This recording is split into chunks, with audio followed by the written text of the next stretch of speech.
So, Newcastle United. Aye, it's minting a Away the lads. 1. The Arsenal. 2. Oh, my days. First 35 minutes, we played sexy football, bruv. Yeah, it was like watching prime Wenger ball. It was glorious. However, we didn't finish. Then we get hit with a sucker punch. And then after that, it was awful. But guess what? Corner. The corner boys are back again.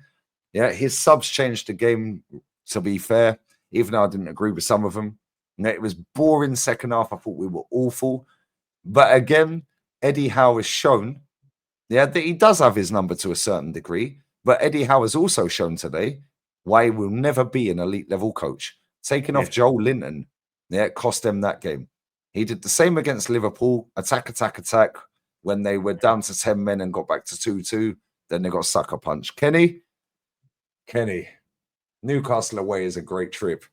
Every single one of the fans that went to Newcastle today, bless up, because that's a long way, especially if you went on the coaches. I got nothing. You know what? I got nothing but respect for them. I'm so happy for them. You know, I'm happy for them because it's such a long trip. You know, the game had everything. I was, first and foremost, that's a penalty for me. That's a penalty because the fact is that all I saw. First and foremost, I saw the goalkeeper, the player go down. I didn't see one Newcastle player go to the referee. Only the captain went up and said, when he heard that he went to VAR, Guimaraes said, "Yeah, book him for diving." But before that, Guimaraes did not go up to, Gillett and say anything. Pope accepted his fate. Arsenal accepted his fate, and then when VAR intervened, that's when Newcastle players got all busy, and then obviously we don't get the penalty, and after that, Newcastle scored because we switched off. We felt sorry for ourselves. But I want to say one thing, and this is a criticism of Mick Arteta, and it's not in general to have a go at him. Mosquera, yes, he was at fault for the goals. He gave her a corner, and he's taking him off for Saliba. I understand that, but hang on here. Saliba was at fault for Man City's goal last week. Did you take Saliba off, mate? No, you didn't. Sometimes with your man management, you need to do better. Yeah, you won the game, but that's not good for Mosquera. Why didn't Saliba start though, Kenny? Sorry to interject here. Why didn't he start? Because he weren't injured. Because he's still not fit. You can't start. He's still not fit. Because the other day we got a situation now of our squad that if you're 100% fit, you play. If you're not 100% fit, we've got players who can cover you. Mosquera was one of those players who can cover our centre halves. Like, I don't know if he had an injury or not. There's no indication for the club that he had an injury. But that's just being picky. Another thing as well is that one of my big slight thing, because I thought Gyökeres first half, I thought he's fantastic. And I'm really, really pleased that Mick Arteta kept him on the field. But one thing Gyökeres needs to do, remember one thing, you're not a Lisboa now. You're not a commentary now. When you get into positions, just shoot early. Shoot early. First half, he had a situation where he cut on the left foot. He's onto his left foot. I said, mate, it doesn't matter if the angle's crap or not. It doesn't matter if it goes at Rose. Just shoot. Shoot early because the top strikers shoot first time. That's why they get goals. When you get into positions where you try to get on your right foot, no, that's not what top striker does. You have that time in Portugal. You have that time, in the Championship. You don't have that time at Arsenal. But apart from that, he led the line really well. First half, he was outstanding. Eze was fantastic in the first half.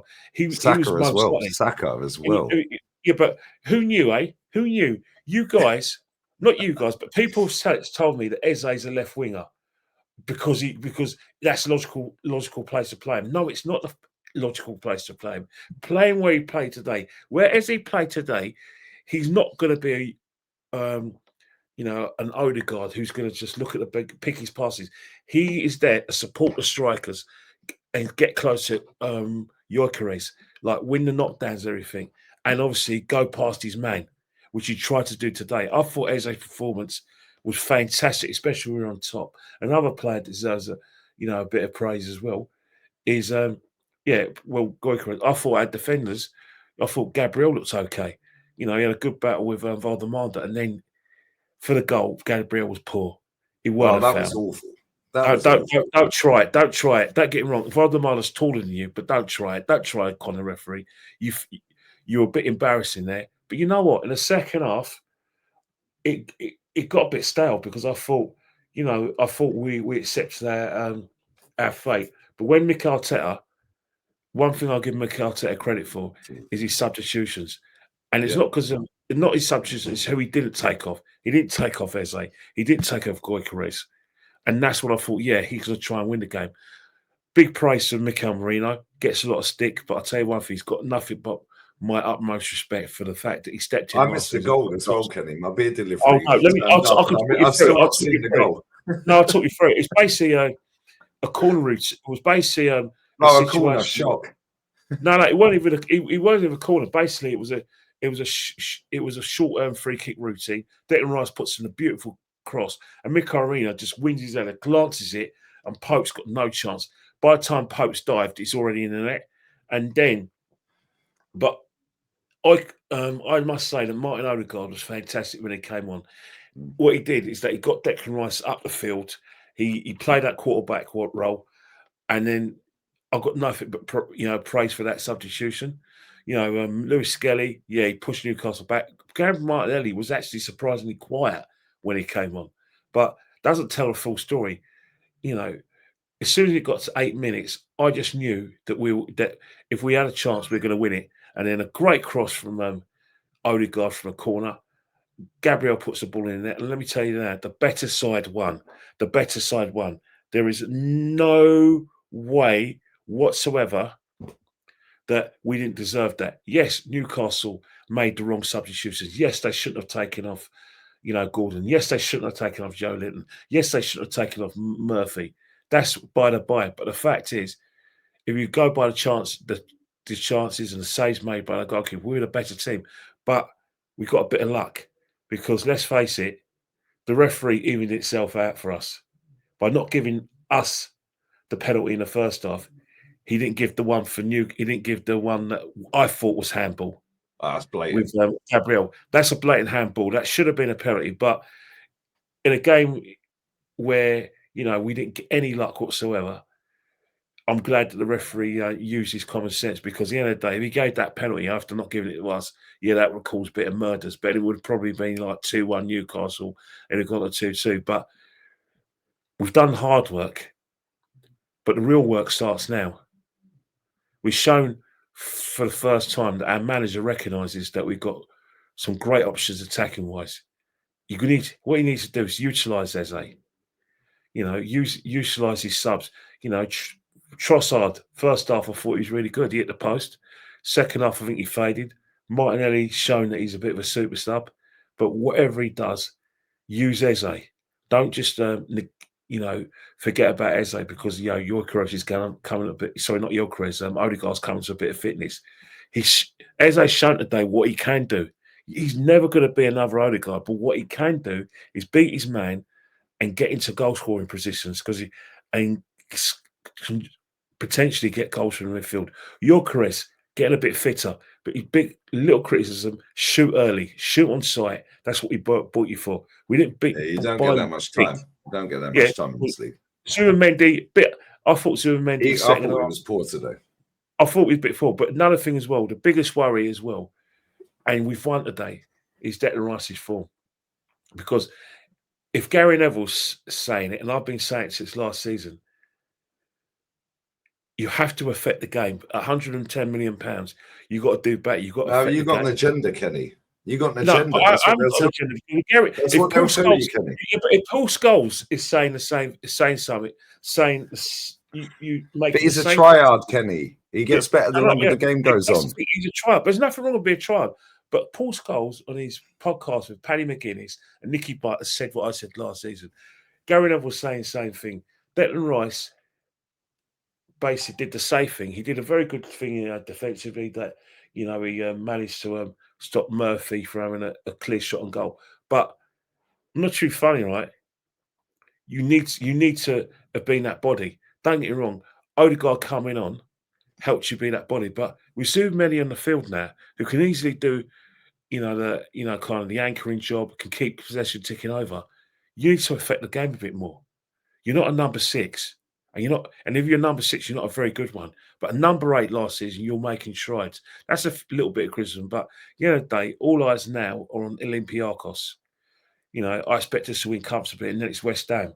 Because no good getting a last-minute winner at St James's Park, and then West Ham, you know, last season, you know, with Nuno Espirito Santo, if you look at our results at the Emirates Stadium against West Ham, we've lost twice. We need to repair that record. We had a poor record against Newcastle. We've repaired that record. Well, we need to do the same. West Ham 2025, West Ham beat us. 23-24, West Ham beat us. We need to correct that. And again, pick players on form. But enquiries, if you really want to be a top striker, shoot early, mate. Shoot early because you've got. And that's the first time, Kenny. Yeah, sorry to cut in. Yeah, that's the first time for as long as I can remember that Liverpool have dropped points, and we've gone bang by hook or by crook. We're taking that chance today. Whether that leads to us winning the title remains to be seen. But it's the first time that they've dropped points. That maybe I'm wrong. Maybe it has happened before. But when they've lost, like 2 seasons ago, I think. Don't remember in February 2024, if they had beaten us at the Emirates, I still call it Highbury out of habit. They would have gone 8 points ahead, but we won, and it was 2 points. And then what transpired is that we turned a 2-point deficit into a 7-point swing, where at the end of the season, albeit to no avail, we were 7 points ahead of Liverpool. Now we don't need to do the same thing again. But let me tell you one thing I've learned from today. There's no such thing as a crisis in September. People are going to think Liverpool had a crisis because they lost to yesterday, but they lost against a very good Crystal Palace team who we're going to be playing in 3 weeks' time, in a month's time. So it just shows you one thing. You have to play well. You have to play 95 minutes, 90 minutes football. And most importantly, this goes for every Premiership side. If you're going to hang on for a point or hang on for a draw, hang on for the 3 points, hang for a draw, God help you against Arsenal, because we do have the players to come and we're skanky as fuck, and we got the corner routines. Yeah, and we'll suck you in. We'll make you chase. And we'll hold the ball. And now you have to chase us, and we just pop it around, and we'll ball the shit out of you. Even let's not forget 80 minutes. It's no coincidence, Kenny. Yeah, we score so many goals at the end of the game because they're running around like blue ass flies. Yeah, because we're just boring you and slowing the game down. So now you're chasing, and we just pop it off. Now we'll bring on some subs. But doesn't it say one thing though? The negative style of play at Anfield, negative style of play last week, just shows you there was no need for it. This game showed there was no need to do that. And on that bombshell, Kenny Ken 1972, I've shared his Insta posts. Yeah, always great to watch. Kenny, I love you, man. Monday, tomorrow. Mate, it's been great. We'll be back for the real talk. You know what? As Arsenal fans always said, Liverpool fans, don't celebrate too much. I've got to say the same thing. We're still 2 points behind them, but it doesn't have to be that way. And on that bombshell, we're out. Jez is next. Yeah, then Matty. Then we are live for the emergency meeting. And guess what? It's a celebration tonight. And I'll hold that celebration for a couple of days. Then back to life, back to reality. Yeah. How are the lads? Adios.